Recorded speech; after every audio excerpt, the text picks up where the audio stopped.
ನಮಸ್ಕಾರ ಸ್ನೇಹಿತರೆ, ಇಂದಿನ ವಿಡಿಯೋಗೆ ನಿಮ್ಮೆಲ್ಲರಿಗೂ ಸ್ವಾಗತ. ಇತ್ತೀಚೆಗೆ ಜಾಗತಿಕ ಮಟ್ಟದಲ್ಲಿ ಒಂದು ಸುದ್ದಿ ಭಾರೀ ಸದ್ದು ಮಾಡುತ್ತಿದೆ.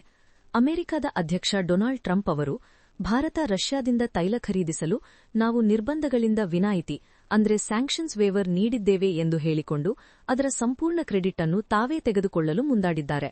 ಆದರೆ ವಾಸ್ತವವೇನೆಂದರೆ ಭಾರತ ರಷ್ಯಾದ ತೈಲ ಖರೀದಿಯನ್ನು ಯಾವತ್ತೂ ನಿಲ್ಲಿಸಿರಲೇ ಇಲ್ಲ. ಗಲ್ಫ್ ಬಿಕ್ಕಟ್ಟು ಶುರುವಾದಾಗಿನಿಂದಲೂ ಭಾರತ ಬಹಿರಂಗವಾಗಿಯೇ ರಷ್ಯಾದ ತೈಲವನ್ನು ಆಮದು ಮಾಡಿಕೊಳ್ಳುತ್ತಿತ್ತು.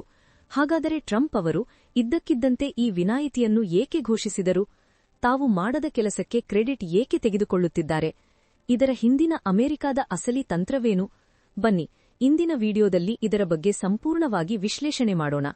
ಮೊದಲನೆಯದಾಗಿ ನಾವು ವಾಸ್ತವದ ಅಂಕಿಅಂಶಗಳನ್ನು ಗಮನಿಸೋಣ. ಪ್ರಸ್ತುತ ಅಮೆರಿಕ ಮತ್ತು ಇರಾನ್ ನಡುವೆ ನಡೆಯುತ್ತಿರುವ ಗಲ್ಫ್ ಯುದ್ಧದ ಕಾರಣದಿಂದಾಗಿ ಮಧ್ಯಪ್ರಾಚ್ಯ ಅಂದ್ರೆ ಮಿಡಲ್ ಈಸ್ಟ್ನಿಂದ ಬರುವ ತೈಲ ಪೂರೈಕೆಯಲ್ಲಿ ಭಾರೀ ವ್ಯತ್ಯಯ ಉಂಟಾಗಿದೆ.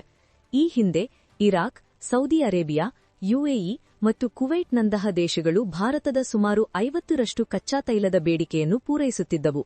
ಆದರೆ ಗಲ್ಫ್ ಯುದ್ಧದಿಂದಾಗಿ ಈ ದೇಶಗಳಿಂದ ತೈಲ ತರಿಸಿಕೊಳ್ಳುವುದು ಕಷ್ಟಕರವಾಗಿದೆ. ಹೀಗಾಗಿ ಭಾರತ ತನ್ನ ಇಂಧನ ಭದ್ರತೆಗಾಗಿ ರಷ್ಯಾದ ಮೇಲೆ ಅವಲಂಬನೆಯನ್ನು ಹೆಚ್ಚಿಸುವುದು ಅನಿವಾರ್ಯವಾಯಿತು.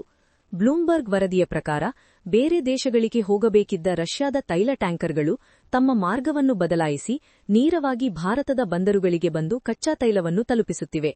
ವಾಸ್ತವವಾಗಿ 2026ರ ಜನವರಿ ಮತ್ತು ಫೆಬ್ರವರಿ ತಿಂಗಳಿನಲ್ಲಿಯೇ ಭಾರತದ 20% ತೈಲ ರಷ್ಯಾದಿಂದಲೇ ಬಂದಿದೆ.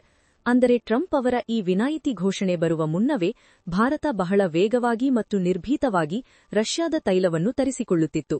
ಇದೇ ಕಾರಣಕ್ಕೆ ಜಾಗತಿಕ ಮಾಧ್ಯಮಗಳು ಟ್ರಂಪ್ ಅವರ ಈ ನಡೆಯನ್ನು ತುಂಬಾ ತಡವಾದ ತೀರ್ಮಾನ ಅಂದ್ರೆ ಟೂ ಲೇಟ್ ಎಂದು ಟೀಕಿಸುತ್ತಿವೆ.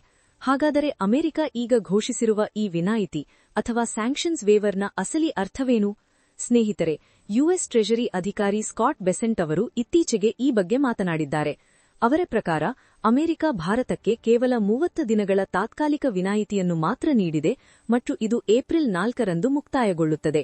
ಈ ವಿನಾಯಿತಿಯ ವ್ಯಾಪ್ತಿಯೂ ಕೂಡ ಬಹಳ ಸೀಮಿತವಾಗಿದೆ. ಕೇವಲ ಮಾರ್ಚ್ 5ರ ಒಳಗೆ ಹಡಗುಗಳಿಗೆ ಲೋಡ್ ಮಾಡಲಾದ ರಷ್ಯಾದ ಕಚ್ಚಾ ತೈಲಕ್ಕೆ ಮಾತ್ರ ಇದು ಅನ್ವಯಿಸುತ್ತದೆ. ಅಮೆರಿಕ ಈ ನಿರ್ಧಾರವನ್ನು ಏಕೆ ತೆಗೆದುಕೊಂಡಿತು ಗೊತ್ತೇ? ಗಲ್ಫ್ ಯುದ್ಧದ ಕಾರಣದಿಂದಾಗಿ ಜಾಗತಿಕ ಶಕ್ತಿಯ 20% ತೈಲ ಪೂರೈಸುವ ಸ್ಟ್ರೇಟ್ ಆಫ್ ಹಾರ್ಮೂಜ್ ಮಾರ್ಗವೂ ಮುಚ್ಚಲ್ಪಟ್ಟಿದೆ. ಇದರಿಂದಾಗಿ ಜಾಗತಿಕ ಇಂಧನ ಮಾರುಕಟ್ಟೆಯಲ್ಲಿ ಉಂಟಾಗಿರುವ ಅಸ್ಥಿರತೆಯನ್ನು ಸರಿದೂಗಿಸಲು ಅಮೆರಿಕ ಈ ತಾತ್ಕಾಲಿಕ ವಿನಾಯಿತಿಯನ್ನು ನೀಡಿದೆ.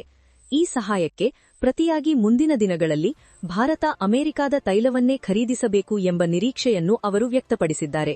ಇಲ್ಲಿ ನಾವು ಗಮನಿಸಬೇಕಾದ ಮತ್ತೊಂದು ಅತಿ ಮುಖ್ಯ ಅಂಶವೇನೆಂದರೆ ಟ್ರಂಪ್ ಬಳಿ ಈಗ ಯಾವುದೇ ದೊಡ್ಡ ಸುಂಕ ಅಥವಾ ಟ್ಯಾರಿಫ್ ವಿಧಿಸುವ ಅಧಿಕಾರವಿಲ್ಲ.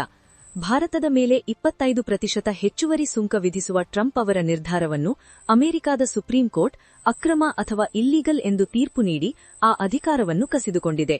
ಹೀಗಾಗಿ ಟ್ರಂಪ್ ಈಗ ಪ್ರಪಂಚದಾದ್ಯಂತ ಕೇವಲ 10ರಿಂದ 15% ಸಾಮಾನ್ಯ ಸುಂಕವನ್ನು ಮಾತ್ರ ವಿಧಿಸುವ ಪರಿಸ್ಥಿತಿಯಲ್ಲಿದ್ದಾರೆ.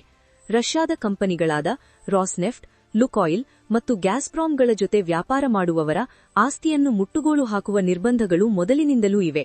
ಬ್ಯಾಂಕುಗಳು ಮತ್ತು ಇನ್ಶೂರೆನ್ಸ್ ಕಂಪನಿಗಳಿಗೂ ಈ ನಿರ್ಬಂಧಗಳ ಭೀತಿಯಿತ್ತು. ಆದರೆ ಭಾರತ ಈ ನಿರ್ಬಂಧಗಳನ್ನು ಶ್ಯಾಡೋ ಫ್ಲೀಟ್ಸ್, ರೂಪಾಯಿ ರೂಬಲ್ ವ್ಯಾಪಾರ ಮತ್ತು ದಿರ್ಹಂ ಮೂಲಕ ಬಹಳ ಸುಲಭವಾಗಿ ಮೀರಿ ರಷ್ಯಾದಿಂದ ತೈಲವನ್ನು ಆಮದು ಮಾಡಿಕೊಳ್ಳುತ್ತಿತ್ತು.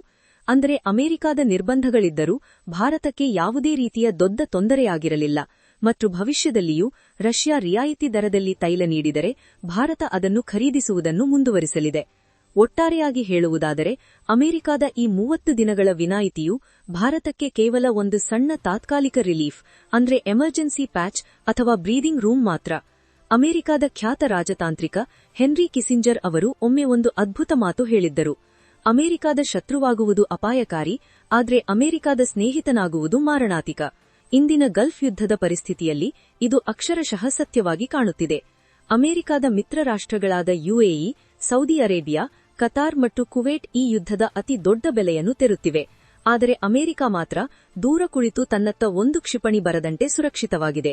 ಸ್ನೇಹಿತರೆ, ಅಮೆರಿಕ ಮತ್ತು ಭಾರತದ ಈ ರಾಜತಾಂತ್ರಿಕ ಆಟದ ಬಗ್ಗೆ ನಿಮ್ಮ ಅಭಿಪ್ರಾಯವೇನು? ಕಮೆಂಟ್ ಮಾಡಿ ತಿಳಿಸಿ. ಈ ವಿಡಿಯೋ ನಿಮಗೆ ಇಷ್ಟವಾಗಿದ್ದರೆ ಮತ್ತು ಮಾಹಿತಿಯುತ ಅನಿಸಿದರೆ ದಯವಿಟ್ಟು ಲೈಕ್ ಮಾಡಿ, ನಿಮ್ಮ ಸ್ನೇಹಿತರೊಂದಿಗೆ ಶೇರ್ ಮಾಡಿ ಮತ್ತು ಜಾಗತಿಕ ವಿದ್ಯಮಾನಗಳ ಬಗ್ಗೆ ತಿಳಿಯಲು ನಮ್ಮ ಚಾನೆಲ್ಗೆ ಸಬ್ಸ್ಕ್ರೈಬ್ ಮಾಡಲು ಮರೆಯಬೇಡಿ.